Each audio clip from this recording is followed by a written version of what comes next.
Boa noite, dando início a mais uma Entrevistas. Hoje vamos receber aqui o ator, diretor, autor Renato Scarpim. Vamos entender, vamos compreender, vamos conhecer a história de vida de Renato, né? E já tem gente entrando aqui conosco. Boa noite, Fabrício Bergman, ele que está fazendo o maior sucesso aí, né? Grande digital influencer. Já foi aqui entrevistado por mim, uma honra. É o Sim Vaqueiro. E o meu convidado já está aqui, já vou trazê-lo aqui para dividir telinha comigo. É o Sim Vaqueiro, tá? Entre em contato comigo no direct que a gente conversa. Eu já vou chamar o meu convidado. Fabrício, um beijo para você, viu, meu querido? Cheio de atividades, né? E daqui a pouquinho o Renato está aparecendo aqui, já enviei o convite para ele. Boa noite, Renato. Só vai virar Boa noite. Eu vou virar a câmera. ele. Aê! Aê, boa noite, meu querido. Seja muito bem-vindo ao Entrevistas, né? Grande ator, Renato Scarpim está aqui conosco. Boa Ao- noite, querida. É um prazer estar aqui com você e com os nossos internet espectadores. É a nova realidade, né, Renato? É agora a nova televisão, agora é essa daqui, né? E já Pois tem muita é. gente conosco, muita gente querida, né? O Fabrício Bergman, que é um grande digital influencer, modelo internacional. É o Silvio Vaqueiro está dizendo que quer fazer uma live comigo. Deixa a mensagem lá no direct, meu querido. Boa noite, minha amiga. Vim te prestigiar hoje. Muito bem, Fabrício. Está aqui o grande psicanalista Marcos Souza, ele que é hipnólogo, tem um programa junto comigo, que é o No Divã. Tá o meu amigo aqui, meu querido, Werner Schunemann, também está aqui conosco. Seja muito bem-vindo. O Werner, ele vai ser diretor, né, e roteirista do filme em que nós estamos envolvidos no projeto Tiradentes. Ano que vem estaremos rodando esse filme lá em Congonhas e o Werner vai dirigir o filme. Eu Depois mando eu falo mais detalhes. um abraço para ele. A gente acabou de rodar um filme juntos. A gente não fez cenas juntos, mas fizemos um filme juntos. Um grande Olha, abraço para ele. maravilha, olha aqui. Oliveira, Aline, Malu, todo mundo aqui conosco. Eu vou apresentar o meu convidado. O Werner tá difícil, trava muito. Tá travando? Tá travando pro Werner, ele tá dizendo aqui. Aqui tá normal, tô vendo ele muito bem, ouvindo muito bem. E vamos conversar hoje aqui com o ator aqui, o Renato Scarpim Júnior, né? Ele que é curitibano, né? Lá de Curitiba do Paraná, ingressou no escoteirismo aos 8 anos de idade, chegando a atingir a maior graduação de escoteiro, chegando aos 19 anos, como pioneiro e chefe, vamos entender isso daqui a pouco. Ingressou também na Faculdade de Engenharia Civil, trabalhou com caminhões, né, fazendo frete, após formado foi morar na Alemanha, de volta ao Brasil, fez alguns trabalhos como modelo, decidiu então cursar teatro e se tornou esse grande ator, né? Que agora a gente vai conhecer um pouquinho dessa trajetória e dessa história. Primeiro, Renato, nos fala um pouquinho dessa história do escoteirismo. É, como se diz, o que o escoteirismo ele trouxe para a tua vida, né? E se é um estilo de vida. Bom, primeiro, boa noite a todos, né? Obrigado pelo convite mais uma vez. Ah, Eu, quando tinha 7 anos, meu pai um dia chegou em casa e me disse: Você quer ser lobinho ou quer fazer judô? Eu falei: Eu Hum, quero fazer judô. Aí ele falou: Tá bom, vai ser lobinho. E me levou para o grupo escoteiro. hum. Eu que fui contrariado, cheguei lá no primeiro sábado de atividade, fiquei completamente apaixonado pelo escotismo e praticamente a vida toda, até me formar na faculdade, frequentei o movimento escoteiro. E aí fui lobinho, fui escoteiro, fui sênior, fui pioneiro, até chegar a ser chefe escoteiro. E o escotismo, como o Baden-Powell dizia, não é uma educação, mas é uma coeducação. No Hum. escotismo, eu ainda sou da opinião que toda criança devia ir para o movimento escoteiro, Passar por ele, né? porque o escotismo ele é um formador de caráter. aonde as boas ações, aonde honra, companheirismo, solidariedade são valores muito intensos no escotismo. E é como eu sempre brinco, tem uma música que diz nascido em palácio, nascido em favela, lavando a panela, são todos irmãos. Porque num acampamento não há diferença de cor, raça, credo, extrato social. Todo mundo é igual, todo mundo está junto e a gente aprende a sair de dificuldades juntos e desenvolver isso formatar o caráter para ser um bom cidadão. E a frase que eu mais gosto do Baden-Powell, que é o fundador do escotismo, ele dizia: um escoteiro tem a obrigação de deixar um lugar melhor do que quando o conheceu. Da minha cidade tinha escoteirismo quando eu era criança, eu tinha vontade de fazer, mas eu nunca participei. Eu achava aquele tão bonito, aquelas reuniões, né? Aquela vivência, porque vocês têm uma vivência muito grande no escoteirismo, né? E você acaba trazendo todas essas vivências para a sua vida, para o seu cotidiano, né? Mas me conta aí, você fez engenharia civil e depois do curso de engenharia civil você foi morar na Alemanha. O que te levou a morar na Alemanha? Assim que eu me formei na faculdade, um amigo meu, colega meu, foi trabalhar lá, porque ele era alemão. E aí, passado alguns meses, um ano depois, ele retornou ao Brasil e me indicou para o lugar dele, para trabalhar como engenheiro numa empresa portuguesa que prestava obras na Alemanha. A Alemanha, eu fui em 94, o Muro de Berlim caiu em 89.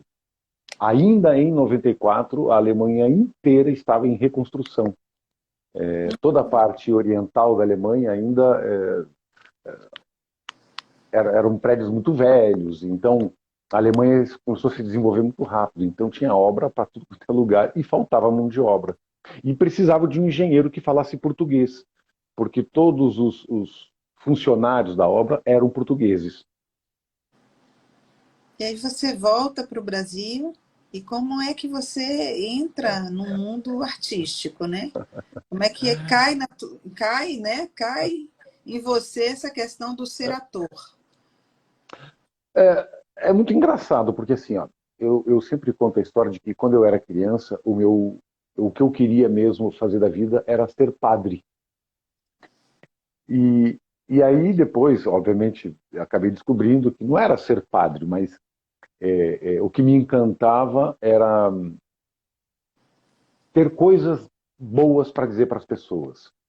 Sim. E já no escoteiro, a minha primeira especialidade foi artista. Aí depois, na faculdade de engenharia, eu assisti um espetáculo que me deixou absolutamente encantado.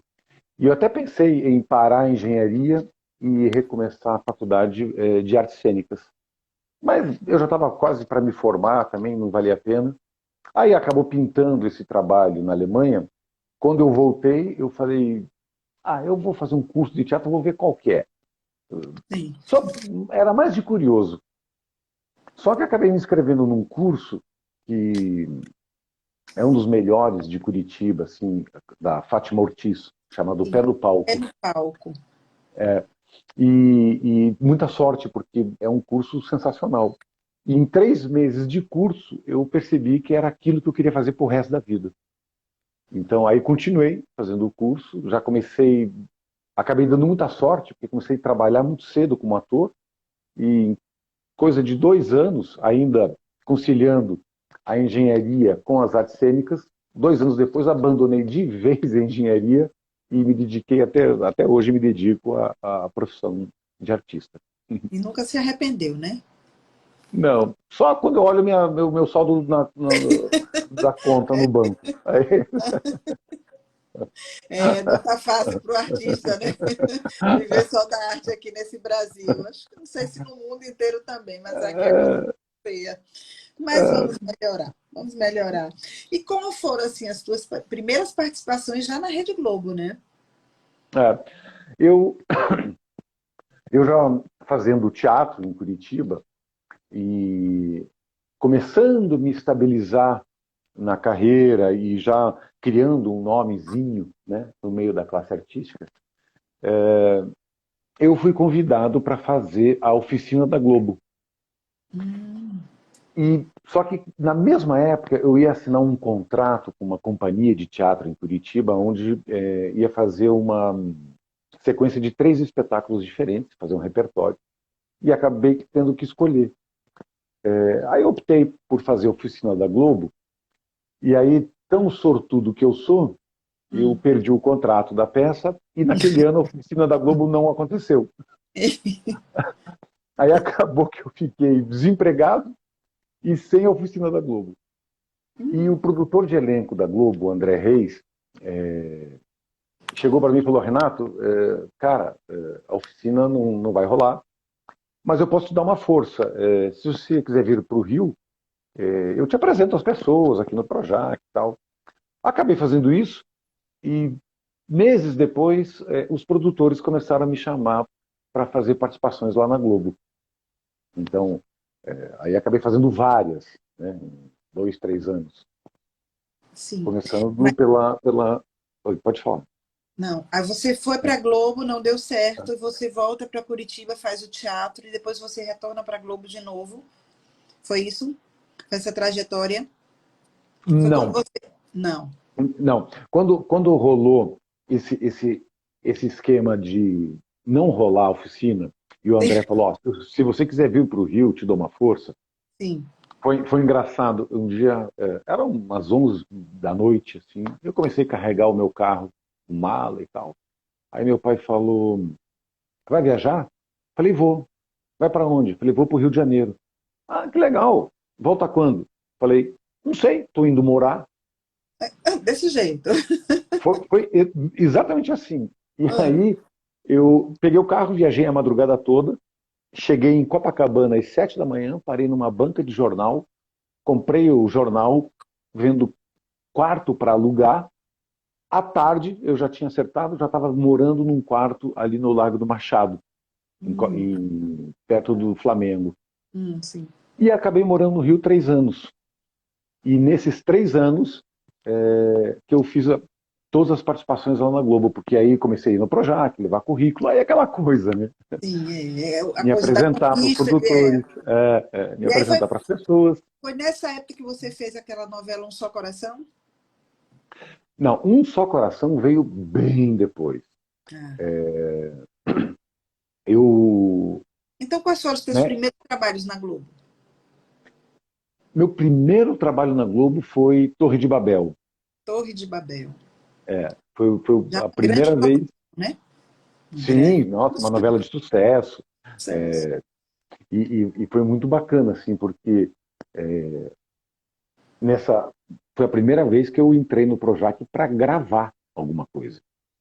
E aí foi muito engraçado, porque eles tinham marcado comigo lá, tipo, 2 da tarde. Eu, super, mega ansioso, cheguei uma. Hum. O produtor da novela me levou para a sala dos atores, me colocou lá, falou: aqui tem água, tem café, espera aí que vão te chamar. Falei: tá bom. Dá um tempinho, eis que surge no corredor Tarcísio Meira. Oh, E é assim, quando você entra pela primeira vez no Projac e dá de cara com Tarcísio Meira, que é um monstro da grande. televisão, e que você assim jamais um dia imaginou que ia estar na mesma sala com ele. E ele foi nossa senhora, ele foi muito legal, muito simpático, muito carinhoso. Me acolheu, chegou, e foi muito engraçado, porque ele só estava eu na sala, e ele falou: prazer, Tarcísio, como se eu não soubesse, né? Eu falei: prazer, Renato. Ele falou: você vai fazer uma participação? Eu falei: eu vou fazer o contador do shopping. Ah, que legal, tal. E a gente, só que essa primeira fala, eu não conseguia me apresentar para ele de tão nervoso que eu estava. Eu Imagina. gaguejava. Eu dizia: eu sou Renato. Ele dizia: calma, fica calmo. Tua primeira vez? Falei: não, vai dar tudo certo. E a gente começou a conversar, ele me deu várias dicas, falou para mim assim: você é um galã, vou te dar umas dicas para ser um galã. Olha. Então, Então, assim, foi uma coisa inesquecível. Eu tenho gratidão a ele e ao Marcos Palmeira, que também me recebeu de uma forma muito, muito carinhosa. Que é uma Grande ser. coisa que a gente não esquece, né, das pessoas que te acolheram na hora que você estava mais necessitado de acolhimento. É verdade, numa hora É, dessa, né? É como se você tivesse a priori sozinho. Mas é, aí, de repente, é, esse carinho. é. E aí acabei fazendo várias participações. Depois de 3 anos, eu saí do Rio, voltei para Curitiba, fiz um espetáculo em Curitiba, e depois de um ano, saí de Curitiba de novo e vim morar em São Paulo. E aí, em São Paulo, fazendo peça, fazendo teatro, em 2003, a, a Frida, que é uma produtora de elenco da Globo, me chamou para fazer o teste para Um Só Coração. E que também é uma saga. Esse teste de Um Só Coração foi uma saga. Mas aí acabei tudo, os astros se alinharam, deu tudo certo. Eu fui aprovado e aí fiz a minissérie, que foi o trabalho que me lançou para o Brasil todo. Foi o seu divisor de águas ali. Bom, então, Um Só Coração foi o que me O tirou do padeiro, anonimato. né? O É, padeiro, é, Joaquim. o padeiro português. Português, Joaquim, me lembro É, bem. O Rodrigo Nascimento, ator, está dizendo aqui, grande ator, amo. esse é um querido, é um fofo. Um beijo. O Rô me substituiu numa peça que eu escrevi e que eu fiz por 10 anos, engolindo sapo para um dia comer perereca. Sim, é isso que eu quero saber. Como é que você É. consegue ficar 10 anos, né, em cartaz com uma peça dessa? Muito tempo. Cíntia, sabe aquelas coisas que tudo é no tempo de Deus, né? Na época que eu escrevi o Engolindo Sapo, eu estava viajando com um espetáculo e o stand-up estava começando a bombar nos teatros. E aí, assim, era muito complicado, porque a gente viajava para as cidades e às vezes não conseguia pauta, porque era stand-up, stand-up, stand-up, stand-up. E aí chegou uma hora que eu falei, caramba, não pode ir com eles, junte-se a eles. E eu escrevi um texto que despretensioso, mas não um stand-up. Era mais uma peça solo de humor. Sim. Não chegava. Porque o stand-up é muito piada cotidiana, muita bobagemzinha e tal. E, não é que é bobagem, mas O dia, piadas, piadas mais cotidianas e que todo dia tem que fazer uma piada nova, porque o mundo está acontecendo todo dia. E eu acabei escrevendo um texto onde eu fazia cara limpa, em formato de stand-up, e alguns personagens. E acabei escrevendo esse texto porque, assim, na época, coisa de vida de ator, né? Uma hora você ganha muito dinheiro, outra hora você não ganha nada, está devendo. né? E aí eu falei, puxa, eu não tenho grana para montar um grande espetáculo, vou fazer uma coisa menor.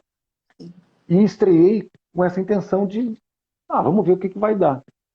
E foi dando certo, foi dando certo, foi dando certo, foi dando certo. Quando eu me dei conta, já tinham passado os 10 anos que eu fiquei com a peça, mais de 1.000 apresentações, e foi um grande sucesso. Depois o Rodrigo veio a me substituir e fez também por quase um ano.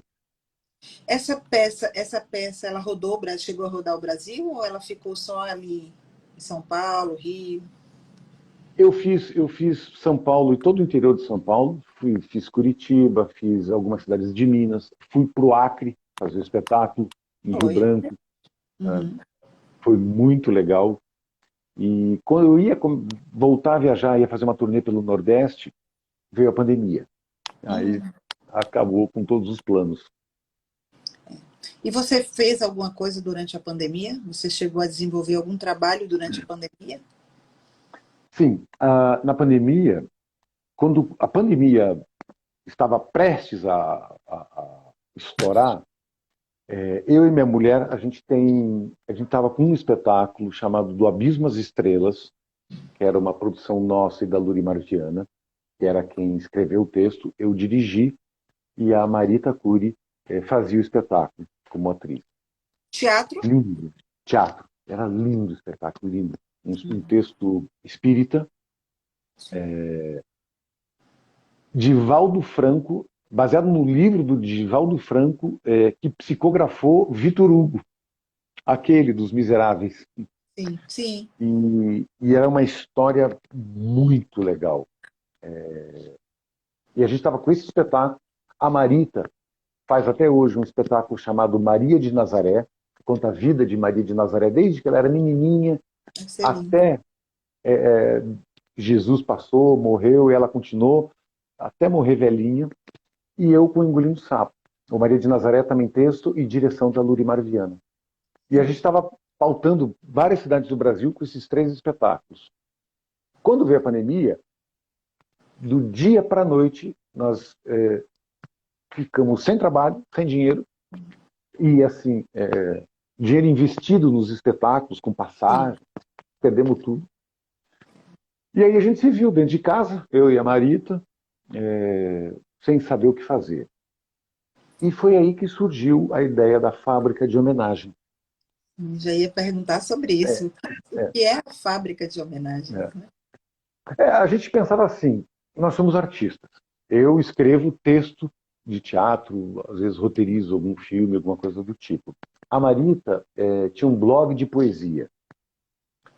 E como a gente tem essa visão de que o mundo está muito pesado, é muito ódio, é muita briga, é muita discórdia, e até nos nossos próprios espetáculos a gente quer vender sempre essa energia do amor, da compaixão, da solidariedade. Sim. Surgiu a ideia da gente construir uma empresa onde a gente compunha poesia personalizada. E o que isso significa? É transformar uma pessoa e a sua história de vida em poesia. Então, a gente começou com essa brincadeira, que começou com uma brincadeira.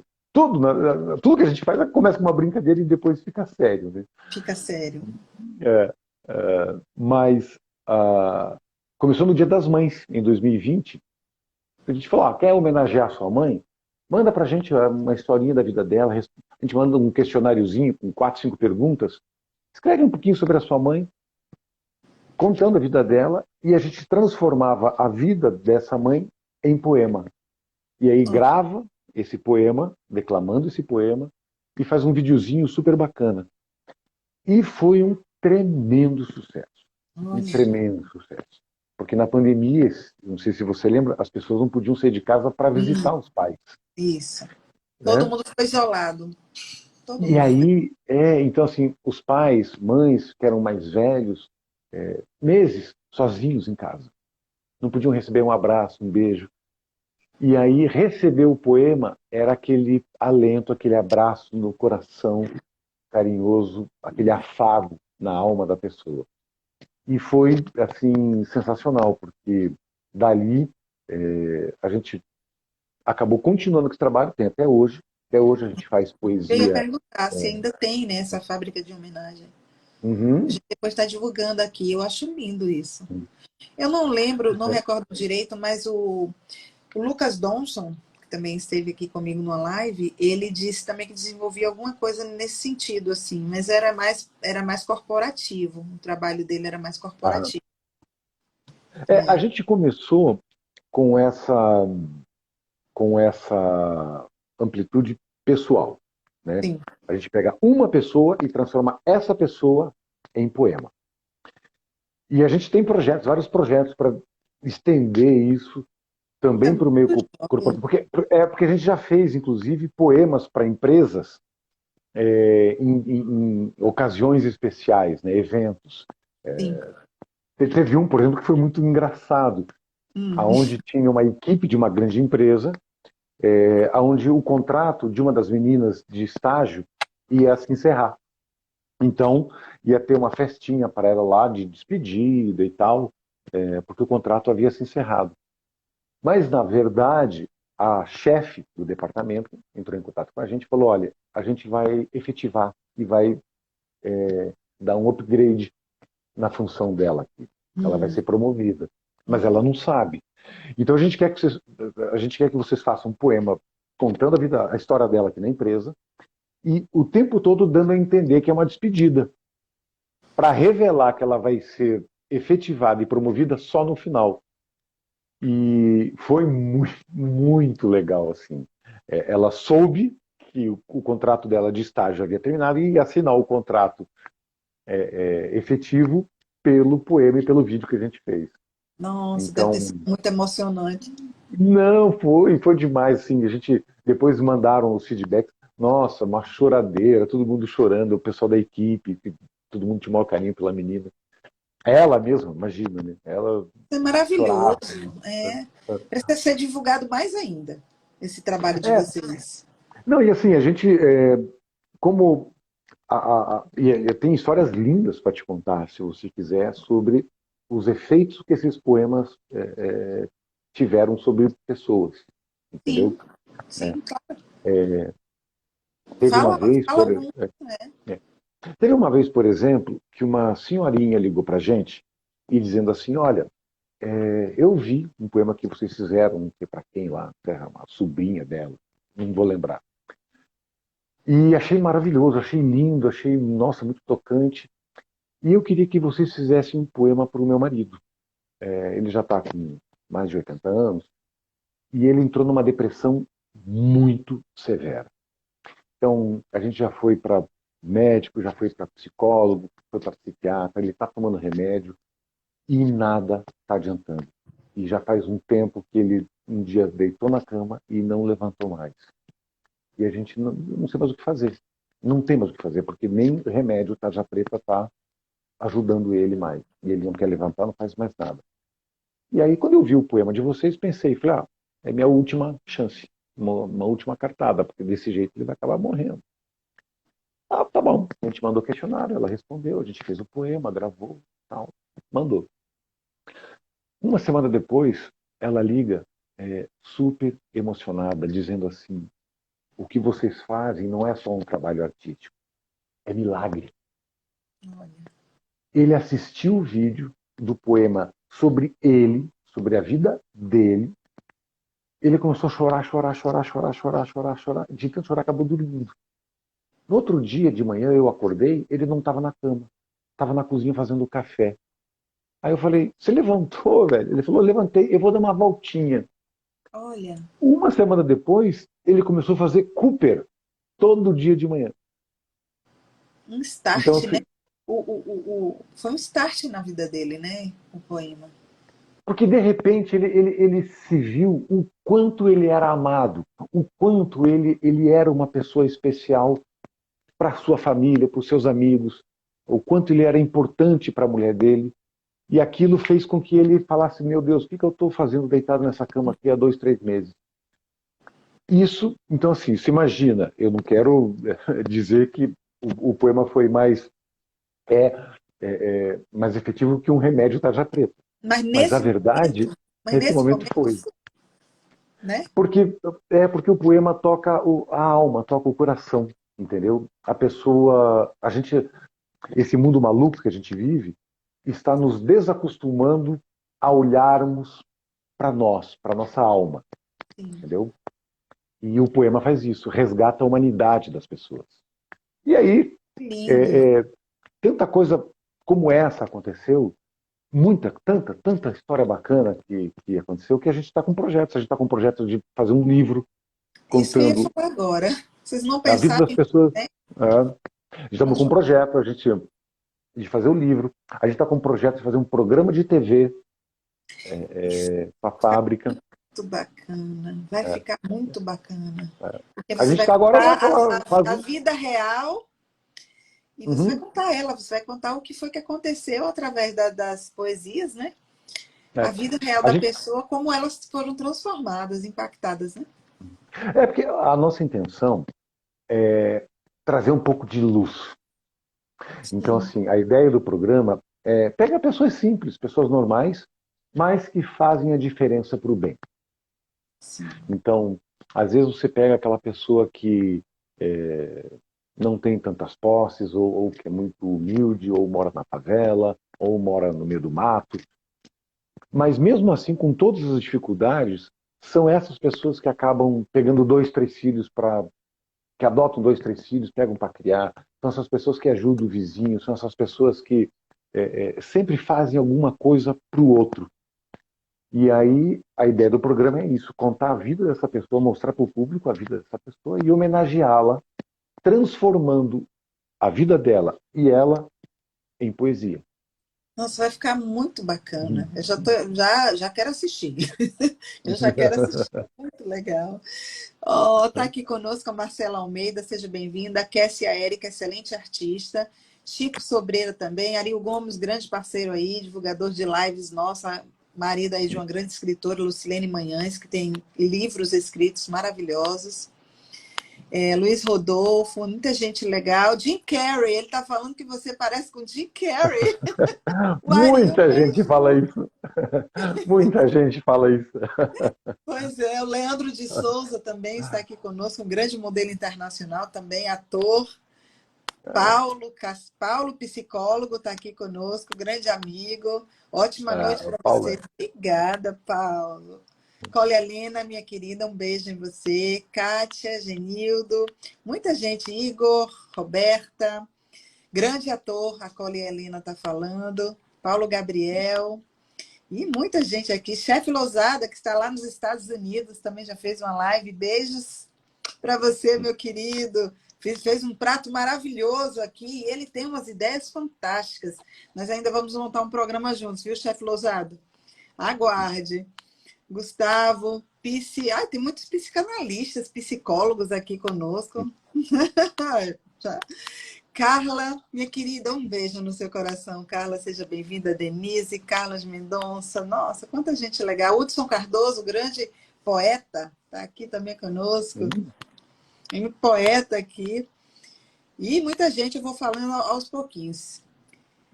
Muita gente aqui, sejam todos muito bem-vindos. Estamos aqui com um grande ator, né, Renato Scarpim, aqui contando um pouquinho da sua história e contando o que é que ele anda fazendo também hoje, né? Você trabalhou em várias emissoras.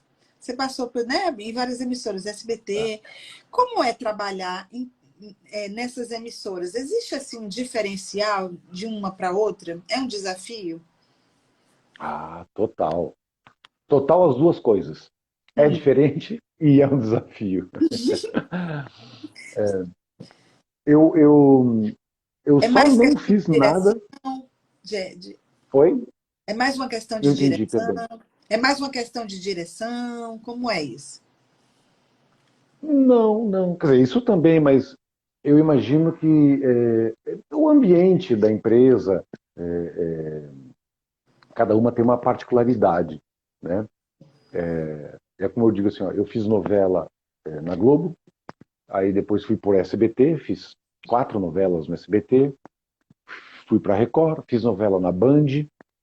Eu só não fiz nada na Rede TV até hoje, mas Ainda. assim, ainda, assim, a Globo, em termos de teledramaturgia, ela é a melhor emissora do planeta em É bom. teledramaturgia, né? É a maior produtora de novelas e tem um know-how absurdo. É verdade. E a empresa, hoje se fala, se brigam muito, né, por causa das posturas jornalísticas de cada emissora. Sim, Mas eu nem entro nessa seara e eu falo do que eu vivi. Fui super bem recebido na Globo, uma empresa super séria, você é muito bem tratado. No SBT, eu tenho um carinho especial pelo SBT, porque o SBT, embora seja, fica ali brigando com a Record, quem é a segunda, quem é a terceira, né? Mas o SBT, apesar de ser uma grande empresa, ela é uma família, entendeu? Então, assim, vocês falam. é muito gostoso trabalhar lá. E eu, como fiz 4 novelas no SBT, quando eu chego lá, eu dou abraço e beijo no Silvio Santos até o tio do cafezinho, entendeu? Sim, sim. Conheço todo mundo, então sempre que eu chego lá é uma festa, o pessoal me recebe com um abraço, beijo, sempre muita folia. E assim, a Record era uma emissora completamente diferente, já gravava no Rio de Janeiro. É, então, estava começando esse grande complexo que era o REC 9, né? Ainda não havia entrado essa linha de novelas que a Record tem hoje, né? As histórias bíblicas. Ricas histórias.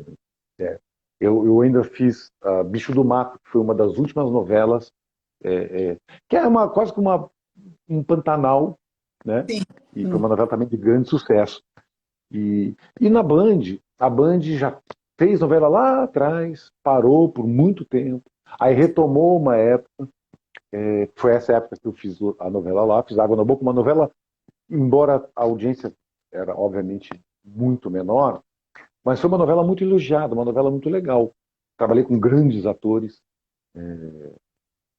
E aí a Band parou de novo e agora está retomando, está querendo retomar. Eu espero que retome mesmo.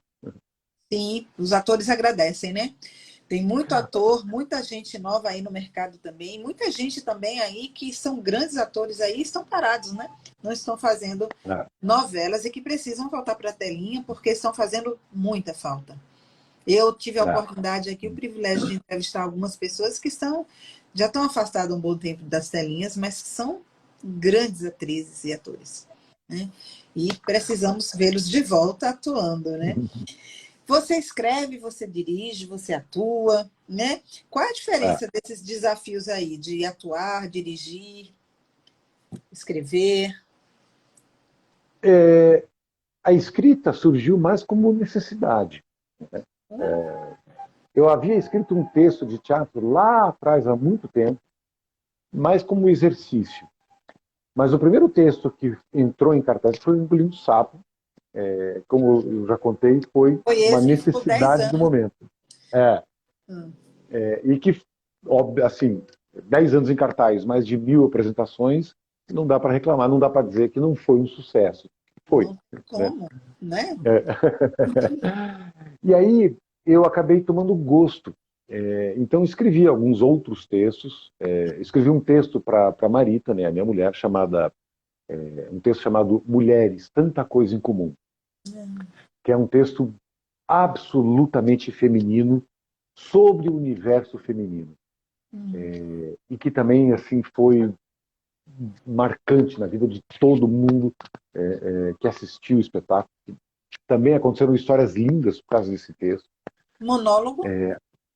Não, eram duas atrizes, era a Ah, Marita Cury e a Carol Carvalho, que são amigas de infância. Elas eram amigas de infância e nunca haviam trabalhado juntas. As duas atrizes, a vida seguiu, cada uma seguiu um caminho, as duas se tornaram atrizes e hum. continuaram amigas a vida toda, mas nunca haviam trabalhado juntas. E aí acabou que me pediram para escrever um texto para as duas fazerem juntas. E foi sensacional. Imagina, Muito, é muito legal. a sincronia das duas ali, porque já existia a empatia, a amizade. É, não, e era um texto que era uma comédia dramática, onde num primeiro ato as pessoas riam de se esbaldar de dar risada. E o Precisamos. segundo, e o segundo ato era um drama bem pesado. Abordava temas como aborto, adoção, assim, e aí as pessoas se debulhavam de chorar. Então, foi um espetáculo muito marcante. E escrevi alguns outros textos, mas a escrita acabou sendo sempre uma necessidade. Ou às vezes me dá uma louca, assim, me vem uma ideia, eu preciso sentar e colocar no papel para um dia ir lá e montar. Então eu tenho alguns textos guardados ainda inéditos. Muito bom isso. Sou eu que falei? Você? Não. Voltei? Voltou. Tá Voltei. comigo. É. A direção, eu já tive uma. Eu sempre quis dirigir. Eu não sei se pelo meu lado engenheiro ou pelo fato de eu ser virgem em virgem em virgem. Virgem. Ah, você é de Então, Virgem? Setembro? eu sou, Eu eu também. sou 24 de agosto. Você também é Ah, virginiana? eu sou de setembro, 11. 11 de setembro. Eu sou virgem, virgem, virgem. Então, assim, você imagina como eu sou chato, né? Querer tudo muito perfeito. Uhum, sei. E acabei tomando muito gosto pela direção. Eu sou um diretor que gosto muito de trabalhar o ator.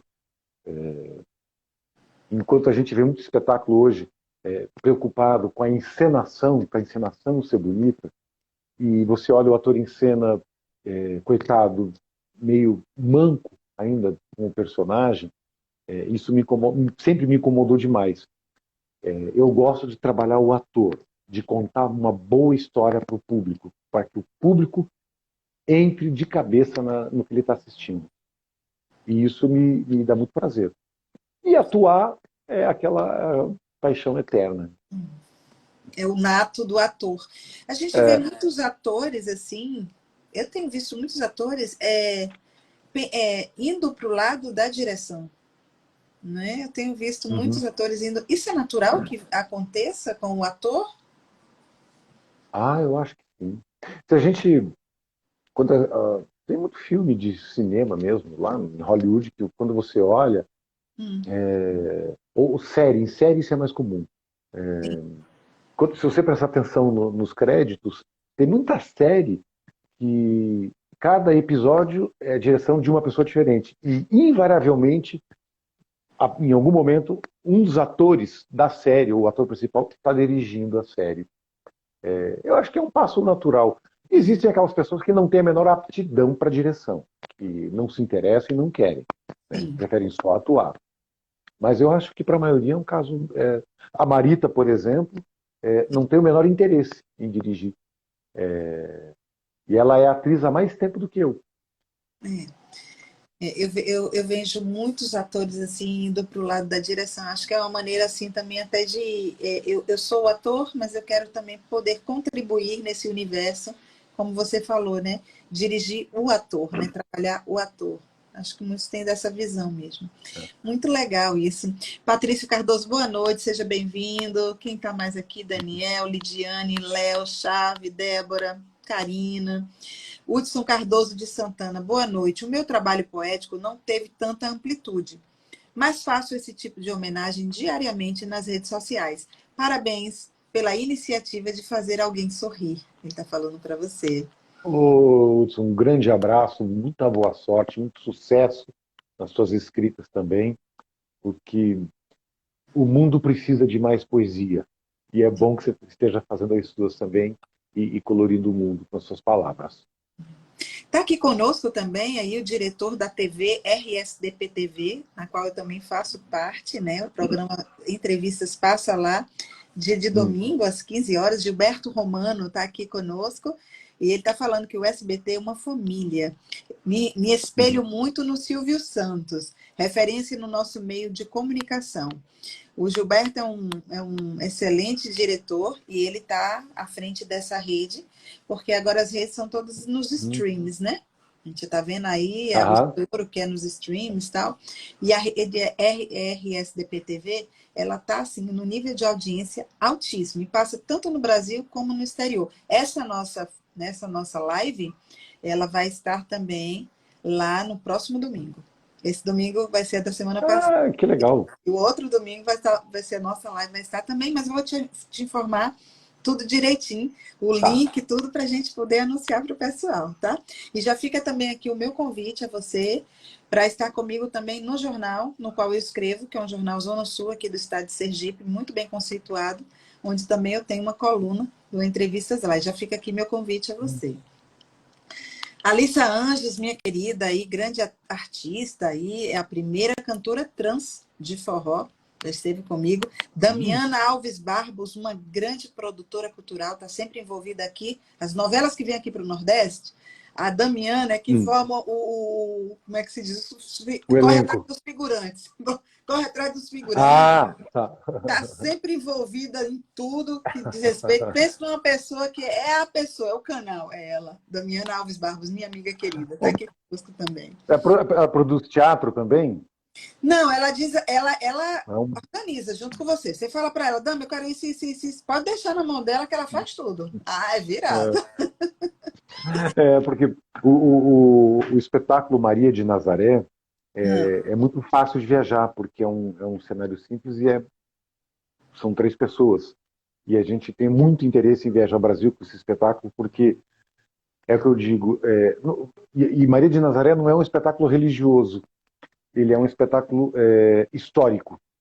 Muito bom. Conta a vida. Tanto que assim, evangélicos assistem, católicos assistem, espíritas assistem, e todos invariavelmente saem do teatro, parece que flutuando, porque a peça te abraça com amor.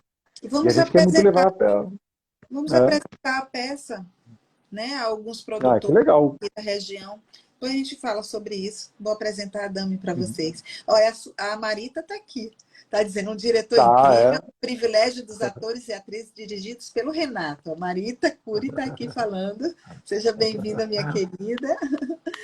E Alissa, boa noite. Alissa, você é uma grande artista, viu, Alissa? Você ainda vai estourar nesse Brasil, aguarde. E também você foi apresentador, né, de TV. Vou falar um pouquinho sobre isso. Aí você, TV Soberano e na Band Esportes também, outro segmento também, né? Porque o apresentador também é um pouquinho de ator e de atriz, né? é, é. Você sabe que eu amo construir personagens, fazer novela, fazer filme, amo dirigir teatro, Sim. gosto muito de escrever texto, mas um dos meus sonhos era ser apresentador de programa de televisão. Meu sonho era ter um programa como o do Jô, como o do Bial, né? Como Sim, esse seu, fantástico. porque e essa foi uma oportunidade muito bacana, porque eu fiz um comercial publicitário que ganhou prêmio em Cannes, um comercial da Topper para divulgar o rugby no Brasil. Deve ter gente que deve lembrar, porque é um comercial que ficou muito famoso, o comercial do rugby. E fez tanto sucesso esse filme que o pessoal da Band Esportes me convidou para uma entrevista uma vez para falar de rugby. E depois dessa entrevista me convidaram porque o TV Soberano era um programa do São Paulo Futebol Clube. E me convidaram para ser o apresentador da TV Soberano, e eu, com muita honra, fui apresentador. Eu trabalhei quase um ano com o programa e foi muito legal, muito legal. E o outro programa, o esporte? Então é esse, que Ah, era na esse. Band Ah, Esportes, porque era o programa do clube de futebol do São entendi. Paulo, o São Paulo Futebol Clube. Então, Apresentar é assim, legal, né? Porque a gente coloca as pessoas no fogo, né? É, embora, embora ele fosse um programa, não era de entrevista, às vezes eu iria no Morumbi fazer alguma matéria lá, mas a maior parte do programa era gravado no estúdio, lá na Band, com as notícias do São Paulo da semana. Era muito gostoso de fazer. Entendi. Bom é o nosso, assim, que a gente bota as pessoas no fogo para responder as coisas. Isso é legal. Mas isso que eu acho bacana, porque a gente conhece tanta história diferente, né? Isso, como diz Einstein, uma vez que começa a se expandir o cérebro, ele nunca mais volta ao tamanho normal. E E é muito bom. a gente consegue formar uma teia, né? Uma cadeia de relacionamentos fantástica. Né? E a gente vai aprendendo um com o outro e as coisas vão acontecendo. Né? Tem coisas que acontecem, assim, por exemplo, através de lives eu conheci o meu sócio, que é o Giovanni Pires, ele me chamou para esse projeto. Abrimos a empresa, né? Sem nada, sem R$ 1. Aí o primo dele tinha uma empresa, transformou lá, botou os quinais. E aí agora vamos correr atrás da captação de verba. Corremos atrás da captação de verba. O prefeito de Congonhas nos abriu a porta da CSN. A CSN aprovou o projeto, o Werner apresentou.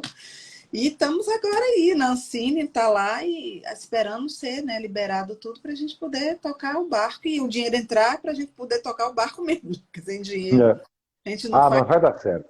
E Vai que dar certo. é o primeiro de muitos aí que a gente já tem muita coisa aqui em mente.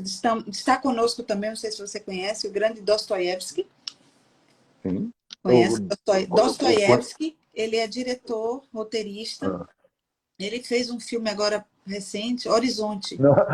Não é o russo, né? Porque eu só conheci Não, o russo. não, é só o nome.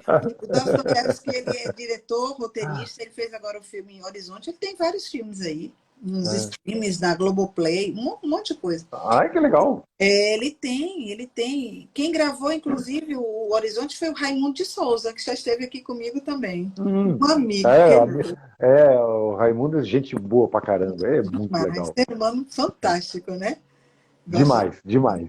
É. E nós temos um amigo em comum aqui de Aracaju que foi quem apresentou ele. Inclusive, eu quero agradecer também, eu sei que ele não está aqui, ele está em live, o Cadu, né, que me apresentou a Ah, você, fez essa ponte é, aqui, né, essa é. ligação, Cadu. Ele está É. em live. Cadu, ele agora, né? É, É, é. é. E entrou conosco O aqui o grande Cadu, jornalista. perdão, Fale, é, voltei? Porque às vezes dá uma voltou. travada, eu não sei se sou eu ou se é você. É, Não, você falou, o Cadu, a gente se encontrou agora esses dias aqui pela, pelas ondas da internet, e sim, mas o Cadu é gente boa, assim, até não tem inteligente. como dizer chega. É, é gente boa demais.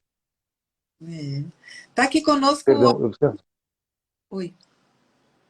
não, eu sei falar alguma coisa, eu que te cortei, Ah, perdão. não, o pessoal que está entrando aqui, Carlos Leal Oficial, que é um grande ator, ou ator não, jornalista, também tem um programa maravilhoso, Papos Biográficos, e ele também é escritor, está escrevendo a Hum, biografia aqui da Cremilda, cantora aqui de forró, muito, uhum. muito famosa. Carlos Bom dos Santos, um grande abraço ao meu amigo engenheiro, que hoje constrói Ô, sentimentos e reflexões. Sucesso a você. Está aqui. ô, Carlão. Carlão se formou comigo na faculdade, Ó, engenharia. engenharia, isso em 93. Carlão, esse é outro que Deus botou o dedão lá e falou: esse aqui vai ser gente boa. Tem um coração gigante, Carlão é baita, cara. Carlão, um abração pra você, mano. Aqui conosco, nos prestigiando. Carlitos entrou aqui, Adri entrou aqui. E quais são os projetos para hoje? Então, a gente botou vários projetos aqui no PROAC de São Paulo. A gente está na expectativa de conseguir aprovar o nosso livro lá da fábrica de homenagem. E esse livro, que também vai virar o programa, vai chamar Gente que Vira Poesia. Oh, que lindo. Então a gente está na expectativa de conseguir publicar o livro e fazer o piloto do programa. O programa, inclusive, a gente já tem um projeto aprovado em Minas Gerais, que é um projeto lindíssimo. É o projeto do programa, só que direcionado a mulheres quilombolas do Vale do Jequitinhonha. Nossa, isso é bom. E, e Interessante. isso veio porque um conhecido nosso, artista plástico, ele pintou 10 quadros, né, 10 dessas mulheres lá do Vale, porque ele é lá do Vale. E chamou esses 10 quadros, fez uma série, e chamou essa série de Viúvas de Maridos Vivos. Porque são pessoas muito simples, aonde os maridos saem no começo do ano para trabalhar fora, longe, boia fria e tal. E elas passam o ano todo sozinhas, tendo que se virar para poder criar os filhos. Então, uma é catadora de lenha, a outra vai lavar roupa no rio, a outra busca água no poço. E só que tem uma história de luta, né, de sobrevivência, de resistência lá, e são descendentes de indígenas, descendentes dos quilombos. E aí surgiu essa ideia da gente pegar cada mulher dessa retratada em cada quadro e fazer um programa especial sobre ela, contando dela, da vida dela, da família dela, transformando-a em poesia. E isso, a gente conta toda a história para o público entender, grava o poema e aí a homenageia com a poesia para ela ter lá e ela vai ficar eternizada. Agora em quadro, em poesia e num episódio de um programa de TV. Então agora a gente está já com o projeto aprovado lá em Minas Gerais e estamos buscando empresas que paguem ICMS e queiram investir no projeto, porque como é isenção, né, a empresa não gasta um centavo. Parte do que ela pagaria de ICMS ela vai destinar para o projeto cultural. Então a gente está agora nessa correria de captar recursos para executar o projeto ano que vem. No inbox eu falo com você depois sobre Tá. isso, tá? E quero agradecer a participação de todos que estiveram aqui conosco. Live boa é assim, passa no instante, né? Que a gente nem É. sente. Obrigada a todos que estiveram aqui conosco, né? Estamos aqui com o Renato Scarpim, esse grande ator, autor e diretor, né, gente? E está com grandes projetos aí que nós vamos estar acompanhando. Vou estar postando aqui de vez em quando no meu history para divulgar o trabalho dele. E agradecer a você, Renato, pela sua generosidade de estar aqui no meu programa. Agradecer o seu tempo disponível aqui para nós, né? E deixo com você agora a sua palavra final. Bom, Cíntia, primeiro eu que agradeço o convite. Espero que as pessoas tenham se divertido, gostado, né, da Uhum. entrevista. Mas é sempre uma oportunidade para a gente. E te desejar muita sorte, muito sucesso com o programa e com o filme que vai fazer com o Werner. Né? Mano, não sei se ele está ainda aqui, mas um grande abraço para ele também, que a gente rodou um filme aqui em São Paulo chamado Stand Up, o filme. Sim, ele falou. Oi? Ele falou sobre esse filme. E muito gente boa. Ele é do Sul, como eu, só que ele é gaúcho, né? Eu sou paranaense, de Curitiba. Um agradecimento especial para todo mundo que assistiu. Um grande beijo para vocês e espero que nos vejamos em breve em Sim, outros canais, né? Em TV, em cinema, e vamos fazer arte, vamos mudar o mundo para o bem. isso. Luz para todo mundo. Isso mesmo. Um beijo no coração de todos vocês. Um beijo para você, Renato. Tchau. Beijo.